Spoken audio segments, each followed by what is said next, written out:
የትግራይ ክልል ጊዜያዊ አስተዳደር የፕሬዝዳንትነት ርክክብ ስነ ስርዓት ተካሄደ። ርክክቡን ተከትሎ ጠቅላይ ሚኒስትር አብይ አህመድ በማህበራዊ ትስስር ገጻቸው እንዳሉት ባለፈው አንድ ወር ገደማ የኢትዮጵያን ህገ መንግስት የፕሪቶሪያን ስምምነትና የዲፕሎማቲክ ማህበረሰቡን ምክር በማዕከል ሰፊ ውይይቶች ሲካሄዱ ቆይተዋል። የአቶ ጌታቸው የስልጣን ዘመን በህጉ መሰረት ሲያበቃ የሚቀሩ ቁልፍ ስራዎችን የሚያከናውን አካል ጊዜያዊ መንግስቱን መቀጠል አለበት የሚል ድምዳሜ ከተያዘ በኋላ ይህን የሽግግር ማን መርቶ ከግብ ሊያደርስ ይችላል የሚል ውይይቶች ስናደርግ ቆይተናል። ዛሬ በይፋና በሰላማዊ መንገድ በአዲስ ባህል የስልጣን ሽግግሩና ቅብብሎችን ለማካሄድ የተዘጋጀ ፕሮግራም አከናውነናል። ጀነራል ታደሰ ባለፉት 2 ዓመታት ያቶ ጌታቸውን ምክትል ሆነው ያገለገሉ ሰው ናቸው።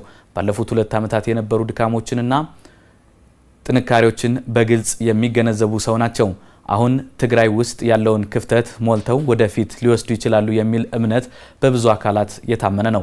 የትግራይ ህዝብ የጠማውን ሰላምና ልማት እንደሌሎች ወንድሞች ወጥቶ የመግባት መሻት ስናሳካ ለኢትዮጵያ ለአፍሪካም እጅግ ጠቃሚ የሆነ ነገር ሰርቶ ለማለፍ ታሪክ የሰጣቸውን እድል እንደሚጠቀሙበት ተስፋ አደርጋለሁ ብለዋል ጠቅላይ ሚኒስትሩ።